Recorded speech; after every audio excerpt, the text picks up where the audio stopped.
Welcome to America's Forbidden History, the channel where we uncover forgotten stories, hidden facts, and the mysteries of the past that shaped our world.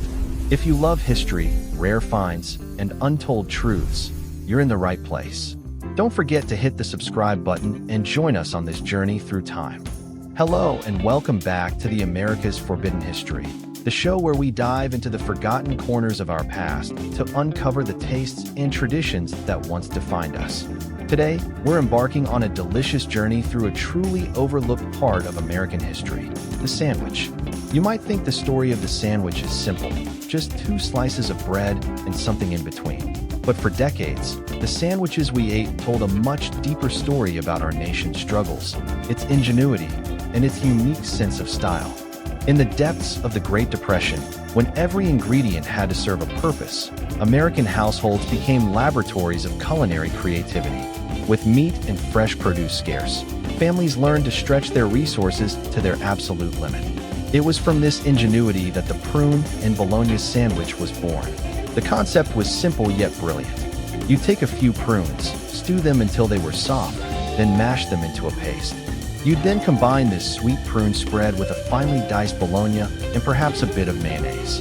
The mixture would be spread between two slices of bread, often a humble brown bread, creating a sandwich that was both savory and sweet, offering a much-needed burst of calories and flavor. While it may sound strange to us today, this sandwich was a testament to the resourcefulness of a generation. It was a food of necessity, a way to make something filling and tasty out of whatever was on hand. The surprising twist? This sandwich wasn't just a one-off oddity. It was a well-documented recipe in Depression-era cookbooks and government pamphlets. It represented an era where food waste was unthinkable and every scrap was a potential meal.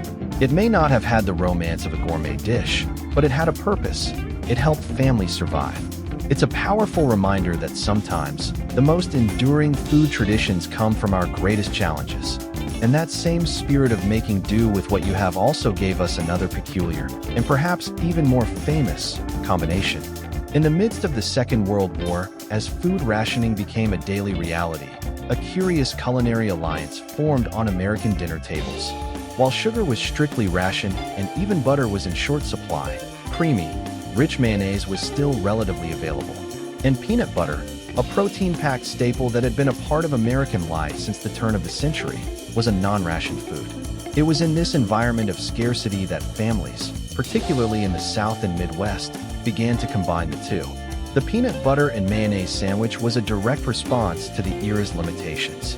Without the familiar sweetness of jam or the comforting fat of butter, mayonnaise stepped in as a surprisingly effective substitute. It provided the moisture needed to make the dense peanut butter palatable, and its tangy flavor created a unique, savory profile that was an unexpected hit.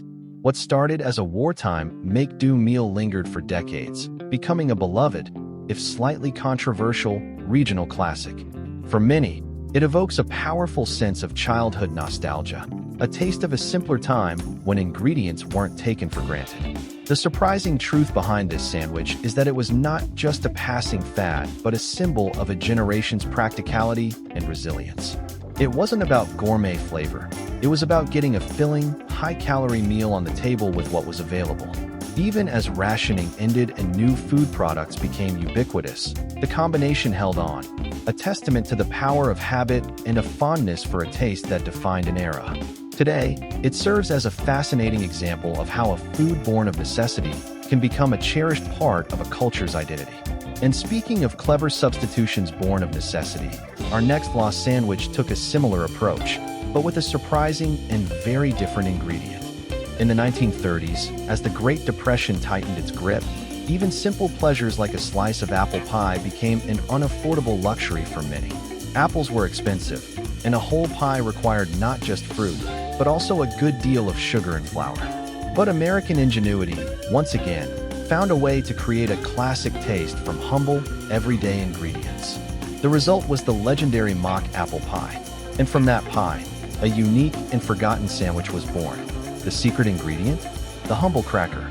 By crushing or soaking crackers in water, and then flavoring them with sugar, lemon juice, and cinnamon, resourceful bakers found they could replicate the texture and flavor of a baked apple filling with stunning accuracy.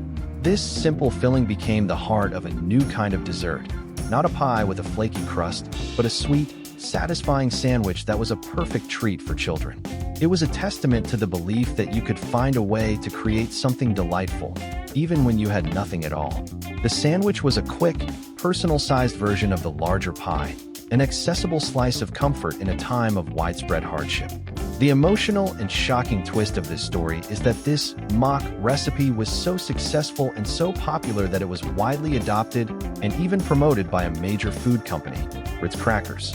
They published the recipe on their boxes, a perfect example of how a corporate brand was able to capitalize on and perpetuate a truly grassroots innovation. The fact that a store-bought cracker could be transformed into something that tasted so much like a classic homemade pie speaks to both the power of clever cooking and the desperation of an era. The mock apple pie sandwich wasn't just a food. It was a small piece of proof that happiness and a taste of normalcy could be found even in the most challenging of times. The spirit of repurposing leftovers, a common theme in hard times, also fueled our next sandwich, which turned a classic New Eve. In New England, the tradition of serving Boston baked beans on a Saturday night is as deeply rooted as the region's history itself. This slow-cooked, molasses-sweetened dish was a weekend staple for generations, a hearty, comforting meal that filled the home with a rich, inviting aroma. But what do you do with the leftovers? You make the Boston baked bean sandwich. This simple, open-faced creation was the quintessential Sunday lunch. Leftover baked beans, often with bits of salt pork or bacon mixed in, were piled generously onto a slice of bread, typically a hearty dark bread like pumpernickel or rye. The sandwich was often served cold, a no-fuss meal that allowed the cook to take a well-deserved break. Sometimes, a slice of sharp cheddar cheese would be melted over the top, adding a salty contrast to the bean's sweetness. This wasn't a fancy dish. It was a practical, delicious, and deeply nostalgic expression of New England thrift and tradition. For many who grew up in the region, the sight of a heaping bowl of baked beans on the table meant that tomorrow's lunch was already sorted. The surprising aspect of this simple sandwich is how it represented a way of life that has largely vanished. It was a tradition born from a time when home cooking was the norm and wasting food was seen as a sin. The baked bean sandwich was a testament to the waste not, want not mentality that defined the early to mid-20th century. While baked beans are still popular, the practice of transforming them into a sandwich for a second meal has faded from the American culinary lexicon, replaced by a culture of convenience and single-serving portions. This humble sandwich, therefore, is more than just a recipe. It's a window into an era when leftovers were celebrated as much as the original meal. And that same spirit of simplicity and purpose was beautifully captured in a sandwich that was the opposite of hearty, a delicate and elegant affair from a more formal time. As the Roaring '20s gave way to the Great Depression, a new kind of social gathering gained popularity, the ladies' luncheon. These events were a source of much-needed community and a chance for women to share recipes and stories. Amidst the delicate teacups and floral tablecloths, a light, elegant sandwich emerged that captured the optimism of its name, the Sunshine Sandwich.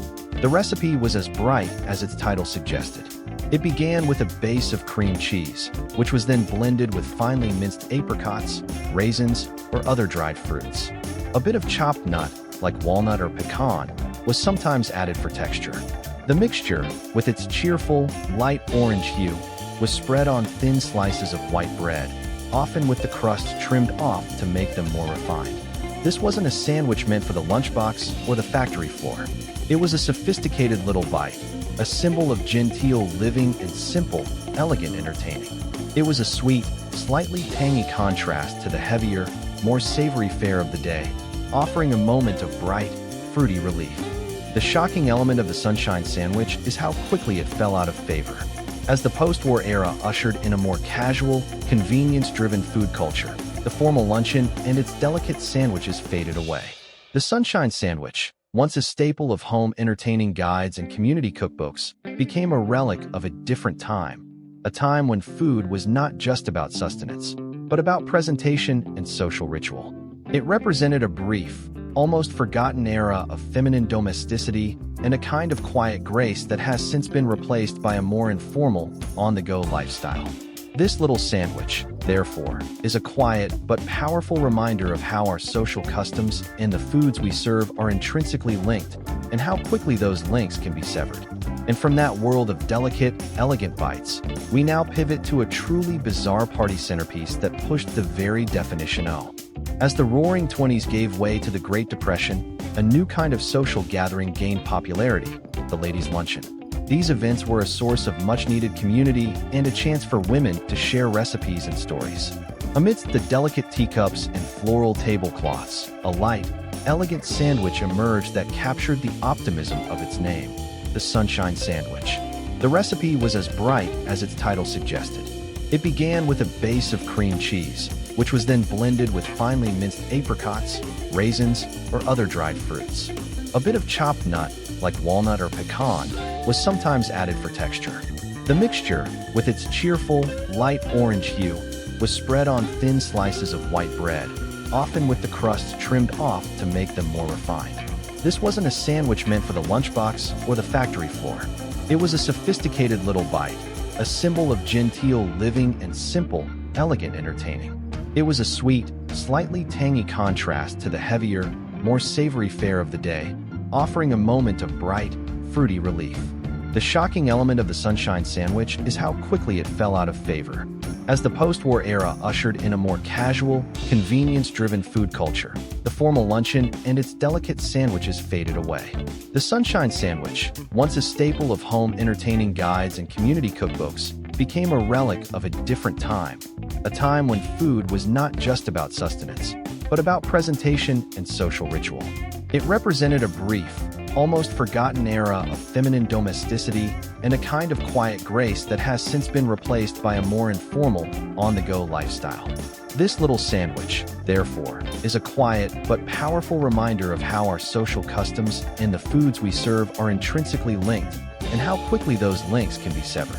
And from that world of delicate, elegant bites, we now pivot to a truly bizarre party centerpiece that pushed the very definition of. In the mid-20th century, as suburban life took hold and cocktail parties became a social staple, home entertainers sought to outdo one another with clever and eye-catching hors d'oeuvres. One of the most bizarre and iconic creations to emerge from this era was the Bologna cake. While not a true sandwich in the traditional sense, it was a multi-layered, savory spectacle that became a conversation piece at countless parties and potlucks. The Bologna cake was an exercise in pure novelty. It was constructed by stacking thick slices of bologna, much like a layer cake. The frosting and filling were a concoction of cream cheese blended with a savory seasoning like mustard or relish, which was then slathered between the bologna layers and over the top and sides of the entire cake.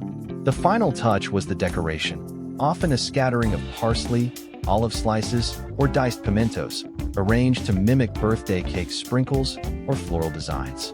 The result was a grotesque and fascinating centerpiece that promised a savory treat with a visual punchline. It was the perfect representation of 1960s kitsch, a time when food was seen as a form of playful art. The emotional and shocking twist of the Bologna cake is how it perfectly captures a lost era of American cuisine, one defined by an obsession with processed foods and a kind of optimistic, unironic campiness. It was a time when a new generation of American homemakers, armed with convenience products and a sense of fun, were completely reinventing what a party could be. The Bologna cake today looks like a parody of itself, but at the time, it was a clever, simple way to create a memorable showstopper. It reminds us of a time when the food we ate was not just about flavor, but about spectacle and the joy of sharing a good, weird laugh with friends and neighbors. And from one odd combination to another, our next sandwich also features an unexpected pairing, one that still has a cult following today. Thanks for watching America's Forbidden History, uncovering the stories they tried to erase. If you enjoyed this journey into the past, make sure to like, share, and subscribe so you never miss a hidden chapter of history. Until next time, keep questioning, keep exploring, and keep history alive.